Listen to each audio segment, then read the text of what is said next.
அனைவருக்கும் வணக்கம். சற்று முன் வெளியான முக்கிய அறிவிப்பின்படி மக்களே உஷாராக இருங்கள். மோந்தா புயல் காரணமாக தமிழகத்தில் அக்டோபர் 27ஆம் தேதி நாளை பல மாவட்டங்களில் சூறாவளி காற்றுடன் கூடிய கனமழை முதல் மிக கனமழை பெய்யக்கூடும் என சென்னை வானிலை மையம் எச்சரிக்கை விடுத்துள்ளது. இதில் குறிப்பாக எந்தெந்த மாவட்டங்களில் கனமழை பெய்யக்கூடும் என்பதை பற்றியும், மேலும் எந்தெந்த மாவட்டங்களுக்கு பள்ளி கல்லூரிகளுக்கு விடுமுறை அறிவிக்கப்படும் என்பதை பற்றி நம்ம வீடியோல பார்க்க போறோம். வீடியோ ஸ்கிப் பண்ணாம பாருங்க. வீடியோக்குள்ள போறதுக்கு முன்னாடி இந்த வீடியோக்கு ஒரு லைக் பட்டனை பிரஸ் பண்ணிக்கோங்க. உங்களுக்கு கனமழை சம்பந்தமான வீடியோக்களை துல்லியமாக தெரிஞ்சுக்க வேண்டும்னா இந்த சேனலை சப்ஸ்கிரைப் பண்ணிக்கோங்க. வாங்க வீடியோக்குள்ள போகலாம்.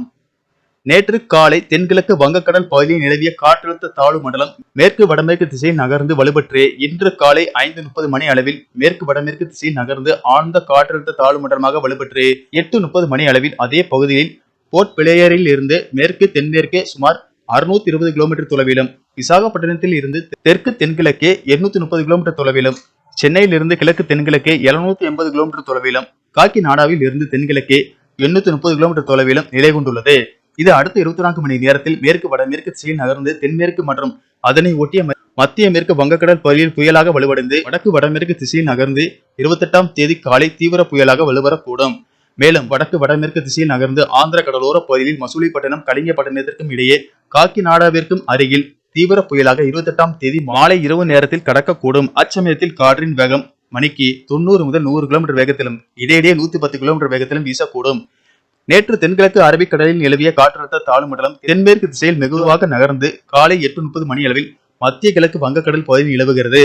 அடுத்த 24 மணி நேரத்தில் தென்மேற்கு திசையிலும் பிறகு தெற்கு தென்மேற்கு திசையில் மத்திய கிழக்கு அரபிக்கடல் பகுதிகளை கடந்து நகரக்கூடும். இதன் காரணமாக இன்று தமிழகம், புதுவை மற்றும் காரைக்கால் பகுதிகளில் பெரும்பாலான இடங்களில் இடி மின்னலுடன் கூடிய லேசானது முதல் மிதமான மழை பெய்யக்கூடும் என்றும் சென்னை, திருவள்ளூர், செங்கல்பட்டு, காஞ்சிபுரம், ராணிப்பேட்டை, வேலூர், விழுப்புரம், கள்ளக்குறிச்சி, கடலூர், மயிலாடுதுறை மற்றும் திருவண்ணாமலை மாவட்டங்களிலும் புதுவையிலும் கனமழை பெய்ய வாய்ப்புள்ளது. அக்டோபர் 27ஆம் தேதி வட தமிழகத்தில் ஒரு சில இடங்களிலும், தென் தமிழகத்தில் ஓரிரு இடங்களிலும், புதுவை மற்றும் காரைக்கால் பகுதிகளிலும் இடி மின்னலுடன் கூடிய லேசானது முதல் மிதமான மழை பெய்யக்கூடும் என்றும் ஓரிரு இடங்களில் பலத்த தரைக்காற்று மணிக்கு 30 முதல் 40 கிலோமீட்டர் வேகத்தில் வீசக்கூடும். சென்னை, திருவள்ளூர், ராணிப்பேட்டை மற்றும் காஞ்சிபுரம் மாவட்டங்களில் கனமழை முதல் மிக கனமழையும், செங்கல்பட்டு, விழுப்புரம் மாவட்டங்களில் ஓரிரு இடங்களிலும் புதுவையிலும் கனமழை பெய்யக்கூடும். 28ஆம் தேதி திருவள்ளூர் மாவட்டத்தில் கனமழை முதல் மிக கனமழையும், சென்னை, செங்கல்பட்டு, காஞ்சிபுரம், ராணிப்பேட்டை, தென்காசி, திருநெல்வேலி மாவட்ட மலைப்பகுதியில் மற்றும் கன்னியாகுமரி மாவட்டங்களில் கனமழை பெய்யக்கூடும். மேலும் வருகிற நவம்பர் 1ஆம் தேதி வரை தமிழகம், புதுவை மற்றும் காரைக்கால் பகுதியில் லேசானது முதல் மிதமான மழை பெய்யக்கூடும். மேலும் அக்டோபர் 27ஆம் தேதி அன்று மாணவர்களின் நலன் கருதி கனமழை பெய்யக்கூடிய மாவட்டங்களில் உள்ள பள்ளி கல்லூரிகளுக்கு விடுமுறை அறிவிக்கப்படும் என்று கூறப்படுகிறது. சென்னை மற்றும் புறநகர் பகுதிகளை பொறுத்தவரை வானம் ஓரளவு மேகமூட்டத்துடன் காணப்படும் என்றும் நகரின் ஒரு சில பகுதிகளில் இடி மின்னலுடன் கூடிய மிதமானது முதல் கனமழை பெய்ய வாய்ப்புள்ளது. அதிகபட்ச வெப்பநிலை 31 டிகிரி செல்சியஸ் ஒட்டியும் குறைந்தபட்ச வெப்பநிலை 25 டிகிரி செல்சியஸை ஒட்டியே இருக்கக்கூடும்.